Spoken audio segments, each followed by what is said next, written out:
ಪಿಬಂತಿ ಯೇ ಭಗವತ ಆತ್ಮನಃಸತಾಂ ಕಥಾಮೃತಂ ಶ್ರವಣಪುಟೇಷು ಸಂಭೃತಂ ಪುನಂತಿ ತೇ ವಿಷಯ ವಿದೂಷಿತಾಶಯಂ ವ್ರಜಂತಿ ತಚ್ಚರಣ ಸರೋರುಹಾಂತಿಕಂ. ಅವಧೂತ ಶಿರೋಮಣಿನ ವಿಷ್ಣುತೀರ್ಥೇನ ಸಂರಚಿತಸ್ಯ ಭಾಗವತ ಸಾರೋದ್ಧಾರಸ್ಯ ಶ್ರವಣಾಯ ಯುಜ್ಯಮಾನಾನಾಂ ಅಸ್ಮಾಕಂ ಶುಕಾಗಮನ ಪ್ರಕರಣಂ, ರಾಜವಿರಾಗ ಪ್ರಕರಣಂ, ಭಾಗವತಾಗತಿ ಪ್ರಕರಣಂ ಇತಿ ಪ್ರಕರಣತ್ರಯಂ ಇದಾನೀಂ ಶ್ರವಣಪಥಮಾಗತ್ಯ ವಿರಮತ್. ಅಥಾತ್ರ ಸಂಕ್ಷಿಪ್ತ ಶಾಸ್ತ್ರಾರ್ಥ ಪ್ರಕರಣಂ ನಾಮ ಚತುರ್ಥಂ ಪ್ರಕರಣಂ. ಭಾಗವತ ಗ್ರಂಥಸ್ಯ ಮಹತ್ವಂ ಅಸ್ಮಿನ್ ಪ್ರಕರಣೆ ಅನೇಕೈಃ ಶ್ಲೋಕೈಃ ಯಥಾ ಸಮಗ್ರಹ್ಯತ ತಥಾ ಅತ್ರ ವಿವ್ರಿಯತೆ.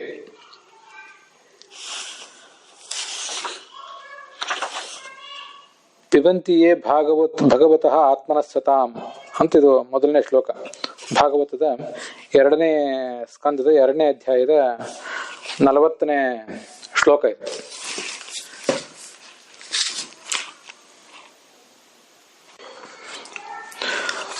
ಶುಕರು ಪರೀಕ್ಷಿತ್ ರಾಜನಿಗೆ ಉಪದೇಶಿಸ್ತಾ ಇದ್ದಾರಂತೆ. ಭಗವಂತನ ಕಥಾ ಅಮೃತ ಅನ್ನೋದು ವ್ಯಾಸರ, ಆ ಬಳಿಕ ಶುಕರ, ಆ ಬಳಿಕ ಸೂತರ, ಇನ್ನಿತರ ವಿದ್ವಾಂಸರ ಮುಖದಿಂದ ಹೊರಗೆ ಬರ್ತಾ ಇರ್ತದೆ. ಹಾಗೆ ಬರ್ತಾ ಇರುವಾಗ ಅದನ್ನ ನಾವು ಬೊಗಸೆಗಳಿಂದ ಪಾನ ಮಾಡಬೇಕು. ಏನದು ಬೊಗಸೆ ಅಂದ್ರೆ ಕಿವಿಯೇ ಬೊಗಸೆ. ಹಾಗೆ ಮಾಡಿದ್ರೆ ನಮ್ಮ ಮನಸ್ಸು ಶುದ್ಧ ಆಗ್ತದೆ. ಅನೇಕ ಥರದ ವಿಷಯಗಳ ಭೋಗದಿಂದ ನಮ್ಮ ಮನಸ್ಸಿಗೆ ಕಲುಷಿತ ಆಗಿದೆ. ಅಂತ ಮನಸ್ಸು ಶುದ್ಧ ಆಗ್ತದೆ. ಬರಿಯ ಹರಿಯ ಪಾದ ಕಮಲವನ್ನ ಅವರು ಸೇರ್ತಾರೆ, ಮುಕ್ತರಾಗ್ತಾರೆ. ಹೀಗೆ ಭಗವಂತನ ಕುರಿತಾದ ಶ್ರವಣದಿಂದ ಮನಃಶುದ್ಧಿ ಅನ್ನೋದು ಮಹಾಫಲ. ಅದನ್ನ ಮೊದಲಲ್ಲಿ ಹೇಳ್ತಾ ಇದ್ದಾರೆ. ಆದರಜನನಾಯ ಹರಿಕಥಾ ಶ್ರವಣಾದೇಹೆ ಮಹಾಫಲತ್ವಂ ತಾವದಾಹ ಅಂತ ಅಲ್ಲಿ ಬಂದಿರುವ ಶ್ಲೋಕ. ಮುಂದೆ ಜ್ಞಾನಂ ಯದಾ ಪ್ರತಿನಿವೃತ್ತ ಗುಣೋರ್ಮಿಚಕ್ರಂ ಆತ್ಮಪ್ರಸಾದ ಉಭಯತ್ರ ಗುಣೇಶ್ವ ಅಸಂಗಃ ಕೈವಲ್ಯ ಸಂಭೃತ ಪಥಸ್ತ್ವತ ಭಕ್ತಿಯೋಗ ಕೋ ನಿರ್ವೃತೋ ಹರಿಕಥಾಸೋ ರತಿಂ ನ ಕುರಿಯಾತ್ ಅಂತ ಇದು 44ನೇ ಶ್ಲೋಕ. ಸಂಕ್ಷಿಪ್ತ ಶಾಸ್ತ್ರಾರ್ಥ ಪ್ರಕರಣದಲ್ಲಿ ಇದು 2ನೇ ಶ್ಲೋಕ. ಯಾವತ್ತು ಸಾಧಕನಾದವನು ಭಕ್ತರ ಸಂಘದಲ್ಲಿ ಇರಬೇಕು. ಅವರ ಸಂಘದಲ್ಲಿ ಇರುವುದು ಮಾತ್ರ ಅಲ್ಲ, ಭಗವಂತನ ಕುರಿತಾದ ಶ್ರವಣ ಮಾಡ್ತಿರ್ಬೇಕು. ಹರಿ ಕಥಾ ಶ್ರವಣ ಅಂತ ಇಲ್ಲೆಲ್ಲ ಬಂದಿದೆಯಲ್ಲ. ಕಥಾ ಅಂದ್ರೆ ಆತನ ಲೀಲೆಗಳು, ಆತ ಅವತಾರಗಳಲ್ಲಿ ಮಾಡಿದ ಚರಿತ್ರೆ, ಮೂಲ ರೂಪದಲ್ಲಿ ಮಾಡಿದ ಕ್ರಿಯೆಗಳು, ಅವುಗಳನ್ನು ಮಾತ್ರ ಶ್ರವಣ ಮಾಡುವುದಲ್ಲ. ಆತನ ಅನೇಕ ರೂಪಗಳ ವರ್ಣನ ಎಲ್ಲ ಕೆಲವು ಕಡೆ ಬಂದಿರ್ತದೆ. ನಮ್ಗೆ ಗೊತ್ತಿರುವಂತೆ ಭಾಗವತದ 11ನೇ ಸ್ಕಂದದ ಮೊದಲಾದ ಕಡೆ ಆತನ ಅನೇಕ ವಿಭೂತಿ ರೂಪಗಳನ್ನು ವರ್ಣನೆ ಮಾಡ್ತಾರೆ. ಮತ್ತು ಅನೇಕ ಶ್ಲೋಕಗಳಲ್ಲಿ ಆತನ ನಮಗೆ ತೋರಿಸಿಕೊಡುವಂಥ ಕರುಣೆಯನ್ನ, ಭಗವಂತ ಹೇಗೆ ಜಗತ್ತನ್ನು ಕಾಪಾಡ್ತಾನೆ ಅನ್ನುವುದನ್ನೆಲ್ಲ ಅಲ್ಲಿ ವರ್ಣನೆ ಮಾಡ್ತಾರೆ. ಮನಃಶುದ್ಧಿ ಆಗುವುದು, ನಮಗೆ ವೈರಾಗ್ಯ ಬರಬೇಕಾಗಿದೆ ಅಲ್ಲ. ವೈರಾಗ್ಯ ಬರಲಿಕ್ಕೆ ಒಬ್ಬೊಬ್ಬರಿಗೆ ಒಂದೊಂದು ಮೂಲ ಅಂತ ನನ್ನ ಆಲೋಚನೆ. ಸುಖ ದುಃಖಗಳನ್ನಂತೂ ಸಮಾನವಾಗಿ ಪರಿಗಣಿಸಬೇಕು, ಅದು ಸರಿಯೇ. ಸುಖ ದುಃಖಗಳನ್ನು ಸಮಾನವಾಗಿ ಪರಿಗಣಿಸುವುದಲ್ಲದೇನೆ ಭಗವಂತ ಅವತರಿಸಿ ಮಗುವಿನಂತೆ, ಬಾಲಕನಂತೆ, ಯುವಕನಾಗಿ, ಮಧ್ಯವಯಸ್ಕನಾಗಿ ಬೆಳೆದದ್ದು, ಮತ್ತೆ ಅವತಾರ ಪರಿಸಮಾಪ್ತಿ ಮಾಡಿದ್ದು, ಇದನ್ನೆಲ್ಲ ಕೇಳಿ ಸಂತೋಷ ಪಡುವವರು ಕೆಲವರು. ಇನ್ನು ಕೆಲವರು ಈ ವಿಶ್ವಸ್ಯ ಸ್ಥಿತಿ ಲಯೋದ್ಭವ ಹೇತು ರಾಜ್ಯ ಯೋಗೇಶ್ವರೈರಪಿ ದುರತ್ಯಯ ಯೋಗ ಮಾರ್ಗ ಕ್ಷಿಮಂ ವಿಧಾಸ್ಯತಿ ಸನೋ ಭಗವಾಂಸ್ತ್ರಧೀಶಃ ತತ್ರ ಅಸ್ಮದೀಯ ವಿಮೃಶೇನ ಕಿಯಾನಿಹಾರ್ಥ ಮೊದಲಾದ ಶ್ಲೋಕಗಳನ್ನು ಕೇಳಿ ಸಂತೋಷ ಪಡುವವರು. ವೈರಾಗ್ಯ ಬರಬೇಕಾಗಿದೆ. ಸಂಸಾರದಲ್ಲಿ ನಮಗೆ ನಾವು ತಿಳಿದಂತಹ ಮಹಾಸುಖ ಏನು ಇಲ್ಲ ಅನ್ನೋದು ಮನವರಿಕೆ ಆಗಬೇಕಾಗಿದೆ. ಅದಕ್ಕಾಗಿ ಕಥಾ ಅಂದ್ರೆ ಕೇವಲ ಲೀಲೆಗಳು, ಅವನ ಚರಿತ್ರೆಗಳು, ಶತ್ರುಗಳನ್ನು ಕೊಂದದ್ದು ಮತ್ತು ಸಜ್ಜನರನ್ನು ಕಾಪಾಡಿದ್ದು ಅಷ್ಟು ಮಾತ್ರ ಅಲ್ಲ, ಕೆಲವು ಬೇರೆ ಸಂಗತಿಗಳು ಕೂಡ ಕಥಾನೇ. ಈ ವಿಶ್ವದ ಹುಟ್ಟಿಗೆ, ಅದರ ಪಾಲನೆಗೆ, ಅದರ ನಾಶಕ್ಕೆ ಅವನ ಕಾರಣ. ದೊಡ್ಡ ದೊಡ್ಡ ಯೋಗಿಗಳು ಕೂಡ ಪ್ರಯತ್ನ ಪಟ್ಟರು ಅವನನ್ನು ಪೂರ್ಣವಾಗಿ ತಿಳಿಯಲಾರರು. ಕ್ಷೇಮಂ ವಿಧಾಸ್ಯತಿ ಸನೋ ಭಗವಾಂಸ್ತ್ರಧೀಶಃ. ಆ ಭಗವಂತ ನಮ್ಮ ಯೋಗಕ್ಷೇಮವನ್ನು ನೋಡ್ಕೊಳ್ತಾನೆ. ನಮ್ಮನ್ನು ಈ ಸೃಷ್ಟಿಗೆ ತಂದಿದ್ದಾನೆ. ಮತ್ತೆ ಸೃಷ್ಟಿಯಲ್ಲಿ ಹೇಗೆ ಮುಂದುವರಿಬೇಕು ಅಂತ ಅನ್ನೋದನ್ನೆಲ್ಲ ಅವನೇ ನಮಗೆ ತಿಳಿಸ್ತಾ ಇದ್ದಾನೆ. ಹೀಗಿರುವಾಗ ತತ್ರ ಅಸ್ಮದೀಯ ವಿಮೃಶೇನ ಕಿಯಾನಿಹಾರ್ಥಃ, ನಾವು ನಮ್ಮ ಸುಖಕ್ಕಾಗಿ ನಾನಾ ಥರದ ಪ್ರಯತ್ನಗಳನ್ನು ಮಾಡ್ತಾ ಇದ್ದೀವಿ. ಮತ್ತೆ ನಾನಾ ಥರದ ವ್ಯಕ್ತಿಗಳನ್ನೆಲ್ಲ ಅವಲಂಬಿಸ್ತಾ ಇದ್ದೀವಲ್ಲ. ಇಂಥವೆಲ್ಲ ಪ್ರಯತ್ನಗಳಿಂದ ಆಗಬೇಕಾದದ್ದೇನಿದೆ? ಇಂಥ ಕೆಲವು ಮಾತುಗಳು ನಮಗೆ ಸಂಸಾರದ ಇತಿಮಿತಿಯನ್ನು ತೋರಿಸ್ತವೆ. ಭಾಗವತದ್ದೇ ಮಾತಿದು. ಮುಂದೆ ಭಾಗವತ ಸಾರೋದ್ಧಾರದಲ್ಲೂ ಎಲ್ಲಿಯಾದರೂ ಸಂಗ್ರಹ ಮಾಡಿರಬಹುದು ವಿಷ್ಣು ತೀರ್ಥರು. ಕಥಾ ಅಂದ್ರೆ ಕೇವಲ ಲೀಲೆಗಳಲ್ಲ, ಕೇವಲ ಶತ್ರು ಶಿಷ್ಟ ರಕ್ಷಣ ಮತ್ತು ಶಿಷ್ಟ ರಕ್ಷಣ ಮತ್ತು ದುಷ್ಟ ಶಿಕ್ಷಣ ಮಾತ್ರ ಅಲ್ಲ, ಇವನು ಲೀಲೆಗಳೇ ಅಂತ ತೋರಿಸುವುದಕ್ಕಾಗಿ ಈ ಒಂದು ಶ್ಲೋಕವನ್ನ ನಾನು ನೆನಪು ಮಾಡಿಕೊಂಡೆ. ಅರ್ಥ ಸ್ತ್ರೀಯಶ್ಚ ನಿಪುಣೈರಪಿ ಸೇವ್ಯಮಾನಾಹ ನೈವ ಆಪ್ತ ಭಾವಮುಪಯಾಂತಿ ನಚ ಸ್ಥಿರತ್ವಂ ಅಂತ ಮಹಾಭಾರತನು ಕೂಡ ಹೇಳಿದೆ.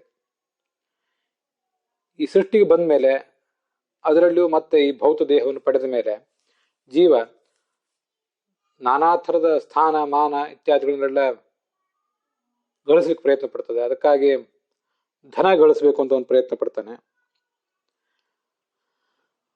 ಮತ್ತೆ ಹೆಣ್ಣು ಗಂಡು ಹೆಣ್ಣನ್ನ ಅರಸ್ತಾಳೆ. ತಮ್ಮದೇ ಆದ ಒಂದು ಕುಟುಂಬವನ್ನು ಮಾಡ್ಕೊಳ್ಬೇಕು ಅಂತೆಲ್ಲ ಅವ್ರು ಪ್ರಯತ್ನ ಪಡ್ತಾರೆ. ಆದರೆ ಆ ಎಲ್ಲದಕ್ಕೂ ಕೂಡ ಅದರದೇ ಆದ ಮಿತಿ ಇದೆ. ಸ್ಥಾನ ಮಾನ ಧನ ಸಂಗಾತಿ ಇದು ಯಾವುದನ್ನು ಕೂಡ ಪೂರ್ಣವಾಗಿ ನಾವು ನಂಬುವಂತಿಲ್ಲ. ನಾವು ನಮ್ಮ ದೇಹವನ್ನು ಸದೃಢವಾಗಿ ಆರೋಗ್ಯವಾಗಿ ಇಟ್ಕೊಂಡು ಸುಖ ಪಡೆಯಲಿಕ್ಕೆ ಬೇಕಾದಂತಹ ಎಲ್ಲಾ ತರದ ಅನುಕೂಲಗಳನ್ನು ಮಾಡಿಕೊಂಡು ಅತ್ಯಂತ ನಿಪುಣತೆಯಿಂದ ಆ ಸುಖವನ್ನು ಪಡೆಯಬೇಕು ಅಂತ ಹೋದ್ರೂ ಕೂಡ ನೈವ ಆಪ್ತ ಭಾವ ಉಪಯಾಂತಿ, ಅದನ್ನು ನೆಚ್ಚಿ ನಾವು ಬದುಕುವಂತೇನೇ ಇಲ್ಲ. ಒಂದು ಆಪ್ತತೆಯನ್ನೇ ಅವು ಮೂಡಿಸೋದಿಲ್ಲ. ಒಂದು ಆಪ್ತತೆ, ಒಂದು ಮಾನಸಿಕ ಭದ್ರತೆ, ಭಾವನಾತ್ಮಕ ಭದ್ರತೆ ಮೂಡಿತು ಅನ್ನುವಾಗಲೇ ನಾವೇ ಸೋತು ಕೈ ಚೆಲ್ಲಿರ್ತೇವೆ. ಅಥವಾ ಆ ವಿಷಯ ಪದಾರ್ಥಗಳೇ ಅವುಗಳ ಸ್ವಾಭಾವಿಕವಾದಂತಹ ಗುಣಕ್ಕೆ ಅನುಸಾರವಾಗಿ ನಷ್ಟ ಆಗಿ ಹೋಗ್ತವೆ. ಹೀಗೆಲ್ಲ ಆಗಿ ಹೋಗ್ತದೆ ಜಗತ್ತನ್ನು. ನಾವು ಇದನ್ನು ಕಂಡಿರ್ತೀವಿ. ನಮ್ಮ ಸುತ್ತಮುತ್ತ ಇರುವಂತಹ ಪದಾರ್ಥಗಳು ಜಡ ಪದಾರ್ಥ ಇರಬಹುದು, ಚೇತನ ಪದಾರ್ಥ ಇರಬಹುದು. ಜಗತ್ತಿನ ನಿಯಮಕ್ಕೆ ಅನುಗುಣವಾಗಿ ಚೇತನ ಪದಾರ್ಥವೇ ಇದ್ರೂ ಕೂಡ ಅದು ಇಲ್ಲಿರುವುದು ಈ ಭೌತವಾದ ದೇಹದ ಮೂಲಕವೇ. ನಮಗೆ ಅಚೇತನವಾದದ್ದು ಯಾವುದೂ ಕೂಡ ನೇರವಾಗಿ ಇಲ್ಲಿ ಸಿಗೋದಿಲ್ಲ. ನಮಗೆ ಸಿಗುವುದೆಲ್ಲವೂ ಕೂಡ ಭೌತಿಕವಾದ ದೇಹದ ಮೂಲಕನೇ. ಭೌತಿಕವಾದ ವಿಷಯಗಳನ್ನೇ ನಾವು ಇಲ್ಲಿ ಅನುಭವಿಸ್ತಾ ಇದ್ದೀವಿ, ವಿಷಯ ಭೋಗವನ್ನು ನಾವು ಮಾಡ್ತಾ ಇದ್ದೀವಿ. ಆದ್ರಿಂದ ನಮ್ಮ ಮನಸ್ಸೆಲ್ಲ ಕಲುಷಿತ ಆಗಿಬಿಟ್ಟಿದೆ ಅಂತದ್ರ ಅರ್ಥ. ಜಡವೂ ಇರಬಹುದು, ಚೇತನವೂ ಇರಬಹುದು. ನಮಗೆ ಸಿಗುವುದು ಜಡವಾದ ಮಾಧ್ಯಮದಿಂದಲೇ. ನಮ್ಮ ಸುತ್ತಮುತ್ತ ಇರುವಂತಹ ವಸ್ತುಗಳಂತೂ ಜಡವಾಗೇ ಇರ್ತವೆ. ಚೇತನಗಳು ಕೂಡ ಜಡವಾದ ಮಾಧ್ಯಮದ ಮೂಲಕವೇ ನಮಗೆ ನೋಡ್ಲಿಕ್ಕೆ, ಕಾಣ್ಲಿಕ್ಕೆ, ಮುಟ್ಲಿಕ್ಕೆ ಸಿಗೋದು. ಇದೆಲ್ಲ ಇಂಥ ಜಡವಾದ ದೇಹದ ಮಾಧ್ಯಮದ ಮೂಲಕ ಅವು ಸಿಕ್ಕಾಗ ಆ ಜಡಕ್ಕೊಂದು ಮಿತಿ ಇದೆ. ಜಡಕ್ಕೆ ನಮ್ಮನ್ನು ಪೂರ್ಣವಾಗಿ ಸುಖವಾಗಿ ಇಡುವಂಥ ಶಕ್ತಿಯೇ ಇಲ್ಲ. ಹಾಗಿರುವಾಗ ಅದನ್ನು ನಾವು ನೆಚ್ಚಿಕೊಳ್ಳುವಂತಿಲ್ಲ, ಸ್ಥಿರವಾಗಿಯೂ ಇರುವುದಿಲ್ಲ, ಇದ್ದಷ್ಟು ಕಾಲವೂ ಅದನ್ನು ಪೂರ್ಣವಾಗಿ ನೆಚ್ಚಿಕೊಳ್ಳುವಂತಿಲ್ಲ. ನಮ್ಮ ಸುತ್ತಮುತ್ತಲಿರುವಂತಹ ಜಡ ವಸ್ತುಗಳು ಮತ್ತು ಚೇತನ ವಸ್ತುಗಳಾದರೂ ಕೂಡ ಜಡ ವಸ್ತುಗಳ ರೂಪದಲ್ಲಿ ಏನು ಕಂಡು ಬರ್ತಾ ಇವೆ ಅದರ ಮಾಧ್ಯಮದಲ್ಲಿ. ಆ ಚೇತನಕ್ಕಂತೂ ಅದರದೇ ಆದ ಒಂದು ಮನಸ್ಸಿದೆ. ಜಡವಾದ ನಮ್ಮ ಸುತ್ತಮುತ್ತ ಇರುವಂತಹ ಪುಸ್ತಕ, ಆಸನ ಮೊದಲಾದ ವಸ್ತುಗಳಿಗೆ ಮನಸ್ಸಿರ್ಲಿಕ್ಕಿಲ್ಲ. ಅವೇ ನಮಗೆ ಪೂರ್ಣವಾಗಿ ಸುಖ ಕೊಡೋದಿಲ್ಲ. ಹಾಗಿರುವಾಗ ಈ ಜಡವಾದ ಮಾಧ್ಯಮದಲ್ಲಿ ನಮ್ಗೆ ಕಾಣಿಸ್ಕೊಳ್ಳುವಂಥ ಚೇತನ ವಸ್ತುಗಳೇನಿವೆ ಅವುಗಳಿಗೆ ಅದರದೇ ಆದ ಹಿನ್ನೆಲೆ ಇದೆ, ಕರ್ಮವಿದೆ, ಮನಸ್ಸಿದೆ, ಭಾವನೆಗಳಿವೆ. ಅವು ಪೂರ್ಣವಾಗಿ ನಮ್ಮ ಭಾವನೆಗಳಿಗೆ ತಕ್ಕಂತೆ ಅವು ಕುಣಿಯುವುದಿಲ್ಲ. ಅವುಗಳ ಭಾವನೆಗೆ ತಕ್ಕಂತೆ ನಾವು ಕುಣಿಯಲಾರೆವು. ಹೀಗೆಲ್ಲ ಇರುವಾಗ ಅದನ್ನು ನಾವು ನಂಬಿ ಬದುಕುವುದು ಹೇಗೆ? ಮಹಾಭಾರತ, ಭಾಗವತ ಮೊದಲಾದ ಸಂಗತಿಗಳು ಇದನ್ನ ಹೇಳಿವೆ ನಮಗೆ. ಅದಕ್ಕಾಗಿ ಇಂಥ ಶ್ಲೋಕಗಳನ್ನು ಕೂಡ ನಾವು ಮಹಾಭಾರತದಲ್ಲಿ, ಭಾಗವತದಲ್ಲಿ ಕೇಳಬೇಕು. ಮನಃಶುದ್ಧಿ ಆಗ್ಲಿಕ್ಕಾಗಿ, ವಿರಕ್ತಿ ಬರ್ಲಿಕ್ಕಾಗಿ ಭಾಗವತ ಒಂದೇ ಸಾಕು ಅಂತ ಅನೇಕ ಜನ ಹೇಳಿದ್ದನ್ನು ನಾನು ಕೇಳಿದ್ದೇನೆ. ಅದಕ್ಕಾಗಿ ಈ ಮಾತುಗಳನ್ನೆಲ್ಲ ಹೇಳ್ತಾ ಇದ್ದೇನೆ. ಭಗವಂತ ದೊಡ್ಡವನು, ಈ ಜಗತ್ತು ಭಗವಂತನ ಸೃಷ್ಟಿ, ಆ ಭಗವಂತ ಬಿಂಬ, ನಾವು ಪ್ರತಿಬಿಂಬರು ಅನ್ನುವುದಿಷ್ಟು ಸಂಗತಿ ನಮಗೆ ದೃಢವಾಗಿ ಬಿಟ್ಟಿದ್ರೆ ನಮಗೆ ಮತ್ತೆ ಹೆಚ್ಚು ಪ್ರಮಾಣ ಗ್ರಂಥಗಳು, ವಾದ ಗ್ರಂಥಗಳು, ಚರ್ಚೆ ಇವುಗಳೆಲ್ಲದರದ್ದು ಅಗತ್ಯ ಇರೋದಿಲ್ಲ. ಕೆಲವು ಬೇಸಿಕ್ ಸತ್ಯಗಳನ್ನು, ಪ್ರಾಥಮಿಕ ಸತ್ಯಗಳನ್ನು ನಾವು ಸ್ಥಿರ ಮಾಡಿಕೊಂಡಾದ್ಮೇಲೆ, ಭಗವಂತ, ಜೀವ, ಜಡ ಇದರ ಕುರಿತಾದ ಸತ್ಯಗಳನ್ನು ನಾವು ಮನವರಿಕೆ ಮಾಡಿಕೊಂಡಾದ್ಮೇಲೆ ನಮಗೆ ವೈರಾಗ್ಯ ಭರಿಸಲಿಕ್ಕೆ ಭಾಗವತದಂತಹ ಅದ್ಭುತವಾದ ಒಂದೇ ಗ್ರಂಥ ಸಾಕು ಅಂತ ಜನರು ಹೇಳುವುದನ್ನು ಕೇಳಿದ್ದೇನೆ. ಅಧಿಕಾರ ಭೇದದಿಂದ ಒಬ್ಬೊಬ್ಬರಿಗೆ ಒಂದೊಂದು ರೀತಿಯಾದ ವೈರಾಗ್ಯ ಬರಬೇಕು, ಒಬ್ಬೊಬ್ಬರಿಗೆ ಒಂದೊಂದು ಮೂಲದಿಂದ ವೈರಾಗ್ಯ ಬರಬೇಕು. ಹಾಗಿರ್ಲಿ, ಅಂತೂ ನಮಗೆ ವೈರಾಗ್ಯವನ್ನು ಬರೆಸಲಿಕ್ಕೆ, ನಮ್ಮ ಮನಸ್ಸನ್ನು ಶುದ್ಧ ಮಾಡಲಿಕ್ಕೆ ಅತ್ಯಂತ ದೊಡ್ಡ ಒಂದು ಸಾಧನ ಈ ಭಾಗವತ. ಅದನ್ನು ಆಧಾರದಿಂದ ಶ್ರವಣ ಮಾಡಬೇಕು ಅಂತ ಹೇಳ್ತಾ ಇದ್ದಾರೆ.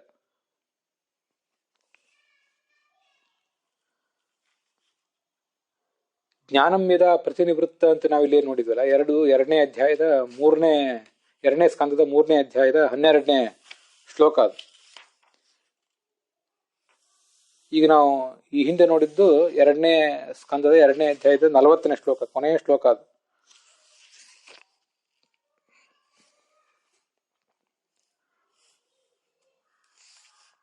ಭಗವಂತನ ಭಕ್ತರ ಸಂಘದಲ್ಲಿರಬೇಕು, ಭಗವಂತನ ಕುರಿತಾದ ಶ್ರವಣ ಮಾಡ್ತಾ ಇರಬೇಕು.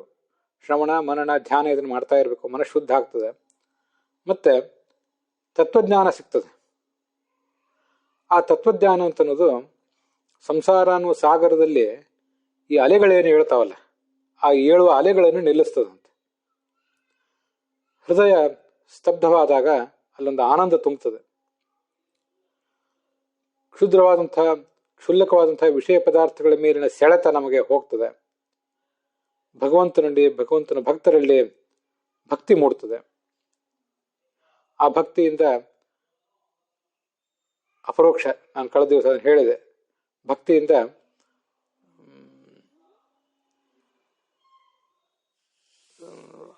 ಮಾನಸಾಪರೋಕ್ಷ, ಅದಾದ್ಮೇಲೆ ಮತ್ತೆ ಸ್ವರೂಪಾಪರೋಕ್ಷ. ಹೀಗೆ ಆ ಸಾಧಕ ಮೇಲೆ ಮೇಲೆ ಏರ್ತಾ ಹೋಗ್ತಾನೆ.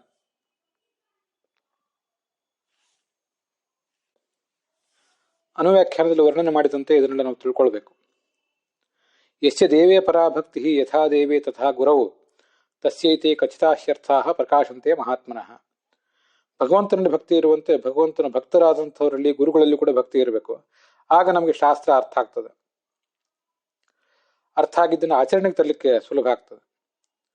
ಭಕ್ತಿಯಿಂದ ಜ್ಞಾನ, ಭಕ್ತ್ಯಾ ಜ್ಞಾನಂ ತಥೋ ಭಕ್ತಿ, ತಥೋ ದೃಷ್ಟಿಸ್ತತಶ್ಚ ಸಾ, ತಥೋ ಮುಕ್ತಿಸ್ತಥೋ ಭಕ್ತಿ ಸೈವತ್ ಸ್ಯಾತ್ ಸುಖರೂಪಿಣಿ. ಭಕ್ತ್ಯಾ ಪ್ರಸನ್ನೋ ಭಗವಾನ್ ತದ್ಯಾತ್ ಜ್ಞಾನಂ ಅನಾಕುಲಂ. ಇದು ಅನುವ್ಯಾಖ್ಯಾನದ ಶ್ಲೋಕ. ಸ್ವಲ್ಪ ಮೊದಲು ಭಕ್ತಿ ಬೇಕು ಆರಂಭದ ಹಂತದಲ್ಲಿ. ಯಾಕೆಂದ್ರೆ ಈ ಜೀವ ಭಕ್ತಿ ಸ್ವರೂಪನೇ ಆಗಿದ್ದಾನ. ಅವನ ಹೃದಯದಲ್ಲೇ ಭಕ್ತಿ ಇದ್ದೇ ಇದೆ. ಆ ಭಕ್ತಿ ಪಕ್ವಕ್ಕೆ ಒಂದು ಕಾಲ ಬಂದಾಗ ಆ ಭಕ್ತಿಯಿಂದ ಸ್ವಲ್ಪ ಜ್ಞಾನ ಮೊದಲು, ತಥೋ ಭಕ್ತಿ, ಆ ಜ್ಞಾನದಿಂದ ಮತ್ತಷ್ಟು ಭಕ್ತಿ ಹೆಚ್ಚಾಗ್ತದೆ. ತಥೋ ದೃಷ್ಟಿ, ಆಗ ಆ ಭಗವಂತನ ಕುರಿತಾದ ಸಾಕ್ಷಾತ್ಕಾರ. ಅಲ್ಲಿ ತಿಳ್ಕೊಳ್ಬೇಕು, ಮೊದಲು ಮಾನಸ ಸಾಕ್ಷಾತ್ಕಾರ ಮತ್ತೆ ಸ್ವರೂಪ ಸಾಕ್ಷಾತ್ಕಾರ. ತತಶ್ಚ ಸಾ, ಅದರಿಂದ ಮತ್ತೆ ಭಕ್ತಿ. ತಥೋ ಮುಕ್ತಿ, ಅದರಿಂದ ಮತ್ತೆ ಮುಕ್ತಿ. ಅದರಿಂದ ಮುಕ್ತಿಯಲ್ಲಿ ಮತ್ತೆ ಭಕ್ತಿ ಇರ್ತದೆ. ಭಕ್ತಿಯ ಒಂದು ಮೂರ್ತ ರೂಪವಾಗಿರ್ತಾನೆ ಜೀವ. ಶೈವ ಸ್ಯಾತ್ ಸುಖರೂಪಿಣಿ. ಆ ಜೀವನಲ್ಲಿಗೆ ಜೀವನಿಗೆ ಒಂದೇನು ಸುಖ ಸಿಗ್ತದಲ್ಲ ಮುಕ್ತಿಯಲ್ಲಿ, ಆ ಸುಖ ಅನ್ನೋದೇ ಅಲ್ಲಿ ಸುಖ ಅನ್ನೋದು ಭಕ್ತಿ ರೂಪವಾಗಿರ್ತದೆ, ಭಕ್ತಿ ಅನ್ನೋದು ಸುಖ ರೂಪವಾಗಿರ್ತದೆ. ಇದನ್ನ ನಾವು ಗಮನಿಸ್ಬೇಕು. ಜೀವ ಸ್ವರೂಪ ಸುಖವನ್ನು ಪಡಿತಾನಲ್ಲ ಮುಕ್ತಿಯಲ್ಲಿ, ಆ ಸ್ವರೂಪ ಸುಖ ಅವನಿಗೆ ಬೇರೆ ಬೇರೆ ಥರದ ಇತರ ಪದಾರ್ಥಗಳ, ಅಪ್ರಾಕೃತ ಪದಾರ್ಥಗಳು, ಶುದ್ಧ ಸತ್ವ ರೂಪವಾದ ಪದಾರ್ಥಗಳ ಸೇವನೆಯಿಂದ ಅಭಿವ್ಯಕ್ತ ಆಗ್ತದೆ. ಆದರೆ ಮುಖ್ಯವಾಗಿ ಆ ಜೀವನ ಸ್ವರೂಪ ಅಂತ ಅನ್ನೋದು ಭಗವದ್ಭಕ್ತಿ ರೂಪವಾಗಿರ್ತದೆ. ಹೀಗೆ ನಮ್ಮ ಭಕ್ತಿಗೆ ಪ್ರಸನ್ನನಾಗಿ ಭಗವಂತ ನಮಗೆ ಅನಾಕುಲಂ ಜ್ಞಾನಂ ಆತನೋತಿ ಅಂತ ಅನುವ್ಯಾಖ್ಯಾನ ಹೇಳುವುದು. ಅಲುಗಾಡದ ಜ್ಞಾನ, ನಮಗೀಗ ಬಂದಿರುವಂಥ ಜ್ಞಾನ ಎಲ್ಲ ಯಾವಾಗ ಅಲುಗಾಡಿ ಬಿಡ್ತದೋ, ಯಾವಾಗ ಕುಸಿತದೋ ಗೊತ್ತಿಲ್ಲ, ಆ ಜ್ಞಾನದ ಸೌಧ. ಆದರೆ ನಮ್ಮ ಭಕ್ತಿಯಿಂದ ಪ್ರಸನ್ನನಾಗಿ ಭಗವಂತ ನಮಗೆ ದೃಢವಾದ ಭದ್ರವಾದ ಬುನಾದಿ ಉಳ್ಳಂತಹ ಜ್ಞಾನವನ್ನ ಕೊಡ್ತಾನೆ. ಹಾಗೆ ನಾವು ಪ್ರಾರ್ಥನೆ ಮಾಡಬೇಕು ಭಗವಂತನನ್ನು. ಹೀಗೆ ತುಂಬಾ ಅದ್ಭುತವಾದ ಒಂದು ಮೆಟ್ಟಿಲಿದು ಭಕ್ತಿ ಜ್ಞಾನ, ಭಕ್ತಿ ಜ್ಞಾನ, ಕೊನೆಗೆ ಮುಕ್ತಿ. ಆ ಮುಕ್ತಿಯಲ್ಲೂ ಕೂಡ ಕೊನೆಗೆ ಭಕ್ತಿಯೇ ಅಂತ ಈಗ ಅನುವ್ಯಾಖ್ಯಾನದಲ್ಲಿ ಬಂದಿರುವಂತಹ ಒಂದು ಮಾತು. ಭಕ್ತಿಯಿಂದ ಅಪರೋಕ್ಷ, ಅಪರೋಕ್ಷದಿಂದ ಮುಕ್ತಿ ಕರಗತಾಗ್ತದೆ ಅಂತ ಇಲ್ಲೇನು ಬಂತು? ಕೈವಲ್ಯ ಸಂಭೃತ ಪತಸ್ತ್ವಥ ಭಕ್ತಿ ಯೋಗ ಅಂತ ಇಲ್ಲಿ ಬಂತಲ್ಲ, ಅದಕ್ಕಾಗಿ ಇದನ್ನೆಲ್ಲ ಹೇಳಿದೆ. ವಿವೇಕಿಯಾದವನಿಗೆ ಇದರಲ್ಲಿ ಆಸಕ್ತಿ ಮೂಡ್ತದೆ, ಅವಿವೇಕಿಯಾದವನಿಗೆ ಮೂಡೋದಿಲ್ಲ. ತ್ರಿಗುಣಾತ್ಮಕ ಅಲೆಗಳು ಅಂದ್ರೆ ಸತ್ವರಜಸ್ತಮೋ ಗುಣಗಳು ಅಂತ 3 ಗುಣಗಳೇನಿವೆಯಲ್ಲ, ಅವುಗಳಿಂದ ನಮಗೆ ಹಸಿವು, ನೀರುಡಿಕೆ, ಶೋಕ, ಮೋಹ, ರಾಗ, ದ್ವೇಷ ಅಂತ 6 ಬಗೆಯ ಅಲೆಗಳು ಹೇಳ್ತಾ ಇರ್ತಾವೆ ಈ ಸಂಸಾರದಲ್ಲಿ.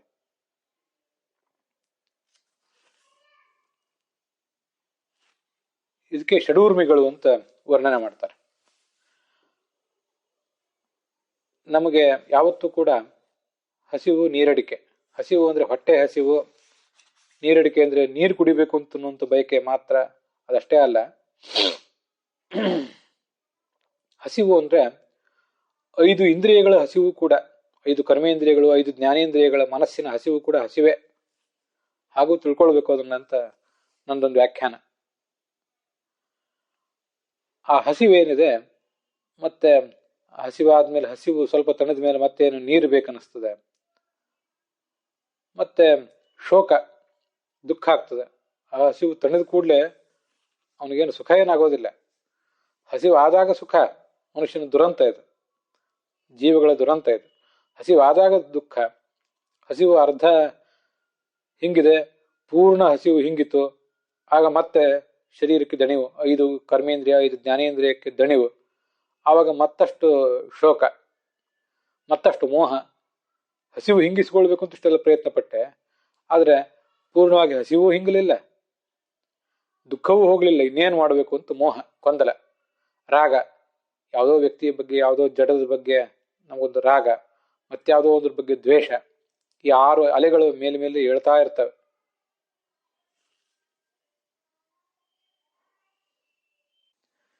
ಇವೇ ಅಲೆಗಳು. ಈ ಅಲೆಗಳಿಂದ ಕೂಡಿದಂತಹ ಈ ಸಂಸಾರದಲ್ಲಿ ನಾವು ಈಜ್ತಾನೆ ಭಕ್ತಿ ಜ್ಞಾನ, ಭಕ್ತಿ ಜ್ಞಾನ ಹೀಗೆ ಪಡ್ಕೊಂಡದ್ದಾದ್ರೆ, ಆಗ ಆ ಅಲೆಗಳು ಏಳುವುದು ಕ್ರಮವಾಗಿ ಕಡಿಮೆ ಆಗ್ತದೆ. ಎದ್ರೂ ಕೂಡ ಅವುಗಳ ತೀವ್ರತೆ ಕಡಿಮೆ ಆಗ್ತದೆ. ಶ್ರವಣದಿಂದ ಬರುವಂತಹ ಒಂದು ವೈರಾಗ್ಯ, ಆ ವೈರಾಗ್ಯದಿಂದ ಕೂಡಿದ ತತ್ವಜ್ಞಾನ. ತತ್ವಜ್ಞಾನ ಅಂದ್ರೆ ಕೇವಲ ಮಾಹಿತಿಗಳ ಸಂಗ್ರಹ ಮಾತ್ರ ಅಲ್ಲ. ಮಾಹಿತಿಗಳನ್ನು ದೊಡ್ಡ ಪ್ರಮಾಣದಲ್ಲಿ ಸಂಗ್ರಹ ಮಾಡಿಕೊಂಡು ಮಾಹಿತಿ ಪೆಟ್ಟಿಗೆ ಆಗುವುದು ನಮ್ಮ ಉದ್ದೇಶ ಅಲ್ಲ.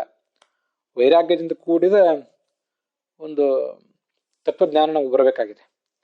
ಈ ತತ್ವಜ್ಞಾನದಿಂದಲೇ ಭಕ್ತಿಯೋಗ ರೂಪವಾದ ನಿರ್ಭಯವಾದಂಥ ಮೋಕ್ಷ ಮಾರ್ಗ ಎಲ್ಲಿಗೂ ಸಿಗಬೇಕಾಗಿದೆ.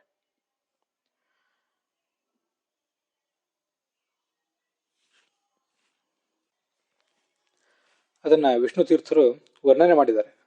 ತುಂಬಾ ಸುಂದರವಾದ ಮಾತುಗಳಿವೆಲ್ಲ. ತುಂಬಾ ಅನುಭವ ಇಲ್ಲದ ವ್ಯಕ್ತಿಗೆ ಈ ಮಾತುಗಳನ್ನ ಆಡ್ಲಿಕ್ಕೆ ಸಾಧ್ಯ ಆಗೋದಿಲ್ಲ.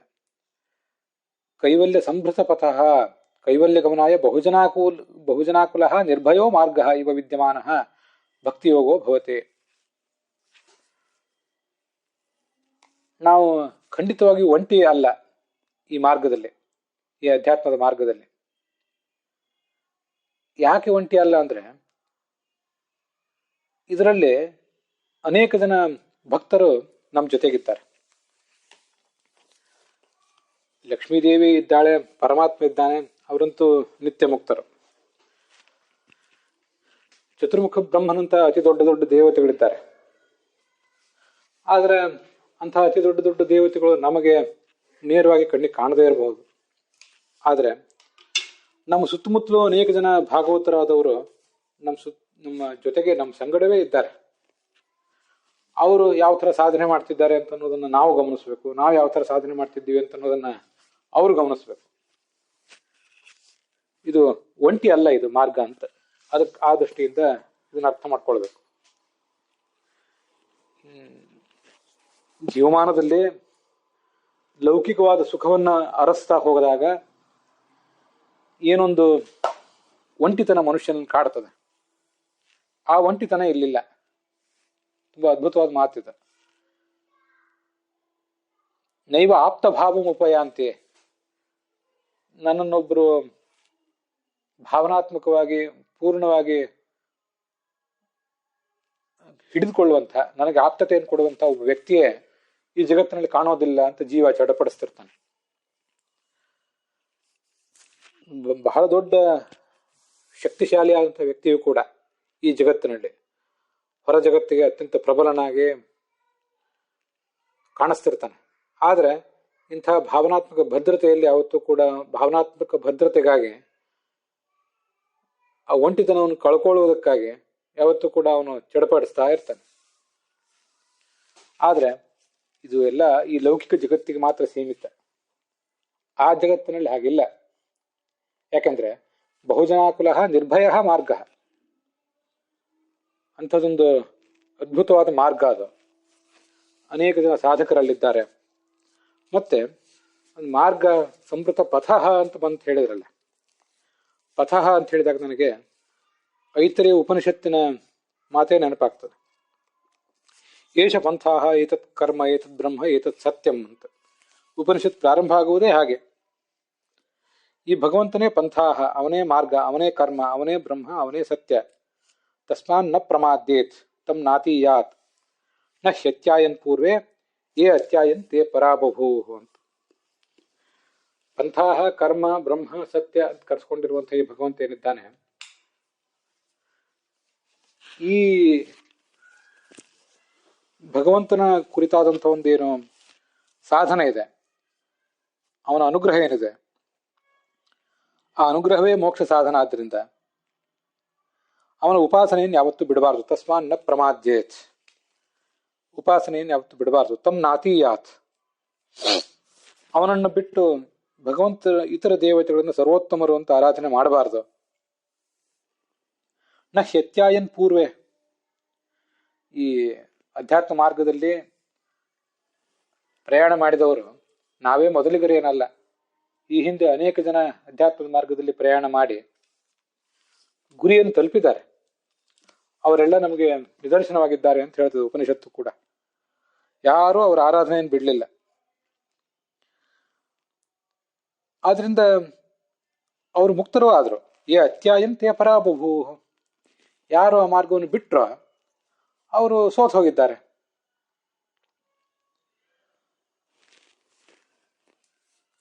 ಇದು ಆ ಉಪನಿಷತ್ತು ನಮಗೆ ತಿಳಿಸೋದು.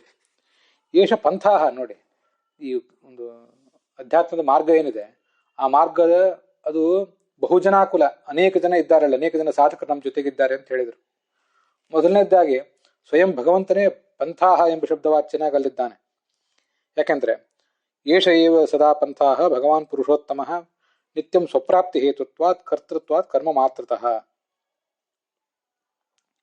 ಆ ಭಗವಂತನನ್ನೇ ಪಂಥಾಹ ಅಂತ ಹೇಳ್ತಾರೆ. ಯಾಕೆಂದ್ರೆ ಪಂಥಯತಿ ಇತಿ ಪಂಥಾಹ, ನಮ್ಮನ್ನು ಕರ್ಕೊಂಡು ಹೋಗುವವನು ಅವನೇ. ಈ ದಾರಿ ನಮ್ಮನ್ನು ಯಾವತ್ತೂ ಕರ್ಕೊಂಡು ಹೋಗೋದಿಲ್ಲ, ದಾರಿಯಲ್ಲಿ ನಾವೇ ಹೋಗ್ಬೇಕಾಗ್ತದೆ. ದಾರಿ ಜಡವಾದದ್ದು ಈ ಜಗತ್ತಿನಲ್ಲಿ. ಆದ್ರೆ ಭಗವಂತ ಅವನೇ ದಾರಿ. ಯಾಕೆಂದ್ರೆ ನಮ್ಮನ್ನು ಕರ್ಕೊಂಡು ಹೋಗುವವನು ಅವನೇ, ಕೈ ಹಿಡಿದು ಕರ್ಕೊಂಡು ಹೋಗುವವನು ಅವನೇ. ಮತ್ತೆ ಅವನೇ ಕರ್ಮನೂ ಹೌದು. ತುಂಬ ಅದ್ಭುತವಾದ ಮಾತಿದು. ಅವನು ನಮ್ಮನ್ನು ಹೇಗೆ ಕರ್ಕೊಂಡು ಹೋಗ್ತಾನೆ, ಯಾವಾಗ ಕರ್ಕೊಂಡು ಹೋಗ್ತಾನೆ ಅಂದರೆ, ನಾವು ಮಾಡಬೇಕಾದ ಕರ್ಮಗಳನ್ನು ನಾವು ಮಾಡಿದಾಗ. ಅದು ನಾವು ಮಾಡಬೇಕಾದ ಕರ್ಮಗಳನ್ನು ನಾವು ಮಾಡುವುದು ಹೇಗೆ, ಮಾಡಲಿಕ್ಕೆ ನಮಗೇನು ಸ್ವಾತಂತ್ರ್ಯ ಇದೆ, ಮಾಡಲಿಕ್ಕೆ ಏನು ನಮಗೆ ಶಕ್ತಿ ಇದೆ, ಏನು ಜ್ಞಾನ ಇದೆ ಅಂತೆಲ್ಲ ನಾವು ಆಲೋಚನೆ ಮಾಡ್ತಿರ್ತೇವೆ. ಹಾಗೆ ಮಾಡಬೇಕಾಗಿಲ್ಲ. ಭಗವಂತನನ್ನು ಪಂಥಾಹ, ನೀನು ನಮ್ಮನ್ನು ಕರ್ಕೊಂಡು ಹೋಗುವವನಂತ ಉಪಾಸನೆ ಮಾಡುವಾಗಲೇ ನೀನು ಕರ್ಮ ಅಂತಲೂ ಅವನನ್ನು ಉಪಾಸನೆ ಮಾಡಬೇಕು. ಕರ್ತೃತ್ವಾತ್, ಅವನೇ ಕರ್ತ. ಆದ್ರಿಂದ ಜಗತ್ಕರ್ತ, ನಮ್ಮ ಹುಟ್ಟಿಗೆ, ನಮ್ಮ ಪಾಲನೆಗೆ, ನಮ್ಮ ನಾಶಕ್ಕೆ ಅವನ ಕಾರಣ. ಮತ್ತು ನಾವು ಮಾಡಬೇಕಾದ ಸಾಧನೆಗೂ ಅವನೇ ಕಾರಣ. ಸಾಧನೆಯನ್ನು ತಾನು ಮಾಡಿ ಅವನು ಮಾಡಿಸ್ತಾ ಇದ್ದಾನೆ. ಶ್ರವಣ, ಮನನ, ಧ್ಯಾನ, ಪೂಜೆ ಎಲ್ಲವನ್ನೂ ಕೂಡ ನಮ್ಮ ಒಳಗೆ ನಿಂತು ಅವನೇ ಮಾಡಿಸ್ತಾ ಇದ್ದಾನೆ. ಆದ್ರಿಂದ ಅವನ ಕರ್ತ ಅನ್ಬೇಕು ನಾವು. ಮತ್ತೆ ಅವನು ಮಾತೃತಃ, ಕರ್ಮ ಎಂಬಲ್ಲಿ ಕರ್ ಅಂತ ಒಂದಿದೆ, ಒಂದು ಮ ಅಂತ ಒಂದಿದೆ. ಮ ಅನ್ನುವುದು ಭಗವಂತ ಸರ್ವಜ್ಞ ಅನ್ನೋದನ್ನು ತಿಳಿಸ್ತದೆ. ಅವನು ಸರ್ವಜ್ಞ ಆದ್ರಿಂದ ಆತನ ಸರ್ವಜ್ಞ ಅಂತ ನಾವು ಉಪಾಸನೆ ಮಾಡಿದಾಗ ನಮಗೂ ಒಂದು ಸ್ವಲ್ಪ ಅಲ್ಲ ಸ್ವಲ್ಪ ಜ್ಞಾನ ಬಂದೇ ಬರ್ತದಲ್ಲ. ಹೀಗೆ ಭಗವಂತ ನೀನೇ ಕರ್ತ ಅಂತ ಉಪಾಸನೆ ಮಾಡಿದಾಗ, ಮಘವನ್ ಚಿತ್ರಮರ್ಚ, ನೀನೇ ಎಲ್ಲವನ್ನೂ ಮಾಡಿಸು. ನಾಹಂ ಕರ್ತ ಹರಿಕರ್ತ ತತ್ಪೂಜಾ ಕರ್ಮಚಾಕಿಲಂ ತಥಾಪಿ ಮತ್ಕೃತ ಪೂಜಾ ತತ್ಪ್ರಸಾದೇನ ನಾನ್ಯಥ ಅಂತ ಹೀಗೆ ನಾವು ಅವನನ್ನು ಉಪಾಸನೆ ಮಾಡಿದಾಗ, ನಮ್ಮ ಸಾಧನೆಯನ್ನು ನೀನೇ ಅವನಿಗೆ ಮಾಡಿಸಬೇಕು ಅಂತ ಕೇಳ್ಕೊಂಡಾಗ ಅವನು ಸಾಧನೆ ಮಾಡಿಸ್ತಾನೆ. ಅದು ಕರ್ತೃತ್ವದ ಉಪಾಸನೆ. ಮತ್ತೆ ಸಾಧನೆಗೆ ಬೇಕಾದ ಜ್ಞಾನವನ್ನು ನೀನೇ ಕೊಡಬೇಕು ಅಂತ ಹೇಳಿದಾಗ ಅದು ಅವನ ಮಾತೃತ್ವದ, ಸರ್ವಜ್ಞತ್ವದ ಉಪಾಸನೆ ಆಯಿತು. ಮಾತೃ ಅನ್ನೋ ಶಬ್ದಕ್ಕೆ ತಾಯಿ ಅಂತ ಅರ್ಥ ಇದೆ, ಅಷ್ಟಲ್ಲದೆ ಸರ್ವಜ್ಞ ಅಂತ ಅರ್ಥ ಇದೆ. ಸರ್ವಜ್ಞ ಅನ್ನೋ ಅರ್ಥ ನಮಗೆ ಮುಖ್ಯ. ಹೀಗೆ ಅವನೇ ನಮಗೆ ಕರ್ಮವನ್ನು ಮಾಡಿಸ್ತಾನೆ. ಹೀಗೆ ಈ ಮೋಕ್ಷ ಮಾರ್ಗ ಅನ್ನೋದು ಮೊದಲನೇದಾಗಿ ಪಂಥಾಹ ಅಂತ ಕರೆಸ್ಕೊಂಡಿರುವ ಭಗವಂತನನ್ನೇ ಆ ದಾರಿ ಉದ್ದಕ್ಕೂ ನಮಗೆ ನೋಡ್ಲಿಕ್ಕೆ ಅವಕಾಶ ಕೊಡ್ತದೆ. ಮತ್ತೆ ಅನೇಕ ಜನ ಅವನ ಭಕ್ತರಾದವ್ರನ್ನ ನೋಡ್ಲಿಕ್ಕೆ ನಮಗೆ ಅವಕಾಶ ಕೊಡ್ತದೆ. ಅವನು ಗುಣಪೂರ್ಣನಾದದ್ದು ಬ್ರಹ್ಮ, ನಿರ್ದೋಷ ಸ್ವರೂಪನಾದದ್ದು ಸತ್ಯ. ಇಷ್ಟ ಅರ್ಥ ಅಲ್ಲಿ ಬಂದಿದೆ. ಈ ಉಪನಿಷತ್ ಭಾಷ್ಯದಲ್ಲೂ ಅದೇ ಬಂದಿದೆ.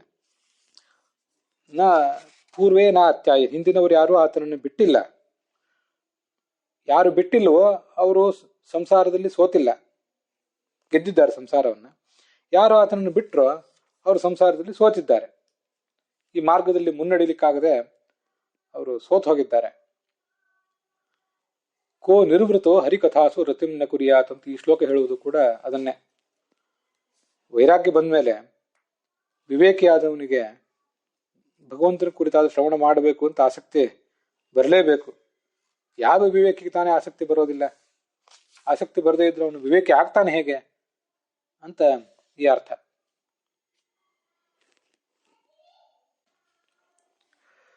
ಇಲ್ಲಿ ಭಕ್ತಿ ಯೋಗ ಅಂತ ಬಂತಲ್ಲ, ಇಲ್ಲಿ ಹೇಳಿರುವ ಭಕ್ತಿ ಯೋಗ ಅನ್ನೋದು ದೇವತೆಗಳಿಗೂ, ಋಷಿಗಳಿಗೂ, ಪಿತೃಗಳಿಗೂ, ಚಕ್ರವರ್ತಿಗಳಿಗೂ, ಮನುಷ್ಯರಿಗೂ ಪ್ರತಿಯೊಬ್ಬರಿಗೂ ಕೂಡ ಸಂಬಂಧಪಟ್ಟದ್ದೇ. ಇದು ತುಂಬಾ ಅದ್ಭುತವಾದದ್ದು. ಇದು ಭಾಗವತ ತಾತ್ಪರ್ಯದಲ್ಲಿ ಮುಂದೊಂದು ಕಡೆ ಭಕ್ತಿ ಯೋಗಿಗಳು ಅಂದ್ರೆ ದೇವತೆಗಳು, ಜ್ಞಾನಿ ಯೋಗಿಗಳು ಅಂದ್ರೆ ಋಷಿಗಳು, ಮತ್ತೆ ಕರ್ಮಯೋಗಿಗಳು ಅಂದ್ರೆ ಮನುಷ್ಯರು ಅಂತ ಒಂದು ವರ್ಗೀಕರಣ ಮಾಡಿದ್ದಾರೆ. ಆ ವರ್ಗೀಕರಣವನ್ನು ಮುಂದೆ ನೋಡೋಣ. ಆ ವರ್ಗೀಕರಣ ಹಾಗಿರ್ಲಿ. ಆದರೆ ಭಕ್ತಿ ಅಂತ ಅನ್ನೋದು ಪ್ರತಿಯೊಬ್ಬರಿಗೂ ಬೇಕೇ ಬೇಕು. ಆ ಭಕ್ತಿ ಇಲ್ಲಿ ಈ 44ನೇ ಶ್ಲೋಕದಲ್ಲಿ ವರ್ಣಿತವಾದ ಭಕ್ತಿ ಯೋಗ ಏನಿದೆ, ಇದು ನಮ್ಮೆಲ್ಲರಿಗೂ ಕೂಡ ಬೇಕಾದದ್ದೇ. ಇದು ಭಕ್ತಿ ಯೋಗ, ಜ್ಞಾನಯೋಗ, ಕರ್ಮಯೋಗ ಅಂತ ಅಲ್ಲೇನು ವರ್ಗೀಕರಣ ಮಾಡಿದ್ದಾರೆ, ಅದಕ್ಕೆ ಸಂಬಂಧ ಅಲ್ಲಿ ಹೇಳಿದ ಭಕ್ತಿ ಯೋಗ ಇದಲ್ಲ. ಭಕ್ತಿ ವಶ ಪುರುಷ ಭಕ್ತಿರೇವೇನಂ ಗಮಯತಿ ಅಂತ ಹೇಳುವಂತೆ, ಭಕ್ತಿಯ ತ್ವನನ್ಯಯ ಲಭ್ಯ ಅಹಂ ಏವಂ ವಿಧೋರ್ಜುನ ಅಂತ ಕೃಷ್ಣನೇ ಭಗವದ್ಗೀತಾದಲ್ಲಿ ಹೇಳುವಂತೆ, ಆ ಭಕ್ತಿ ಇಲ್ಲದೇನೆ ನಮಗೆ ಯಾವ ಸಾಧಕನಿಗೂ ಕೂಡ ಆ ಮಾರ್ಗ ಸಿಗೋದಿಲ್ಲ. ಆದ್ರಿಂದ ಭಕ್ತಿ ಅಂತ ಅನ್ನೋದು ಪ್ರತಿಯೊಬ್ಬರಿಗೂ ಕೂಡ ಒಂದು ಬೇಸಿಕ್ ಆದಂಥ ಸಂಗತಿ. ಆ ದೃಷ್ಟಿಯಿಂದ ಪ್ರತಿಯೊಬ್ಬರೂ ಭಕ್ತಿ ಯೋಗಿಗಳೇ. ಭಕ್ತಿ ಯೋಗ ಅನ್ನುವ ಮಾರ್ಗ ನಮಗೆ ಭಾಗವತದ ಶ್ರವಣದಿಂದ ದೊರೀತದೆ ಅಂತ ಅದರ ಅರ್ಥ.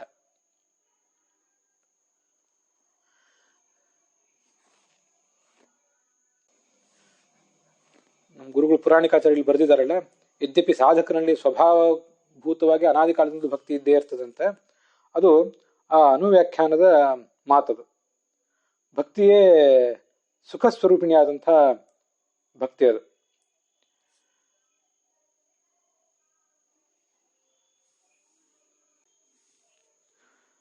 ಶೈವ ಸ್ಯಾತ್ ಸುಖರೂಪಿಣಿ, ಜೀವನ ಸುಖ ಸ್ವರೂಪ ಏನಿದೆ ಆ ಸುಖ ಸ್ವರೂಪದಿಂದ ಅಭಿನ್ನವಾದ ಭಕ್ತಿ ಅದು. ಅದರಿಂದ ಅನಾದಿ ಕಾಲದಲ್ಲೂ ಭಕ್ತಿಯೋಗ ಇದ್ದೇ ಇದೆ ನಮ್ಮಲ್ಲಿದು. ಈಗ ಆ ಭಕ್ತಿಯೋಗ ಅಭಿವೃದ್ಧಿ ಕಾಣುತ್ತದೆ ಅದಂತ ಅದರ ತಾತ್ಪರ್ಯ.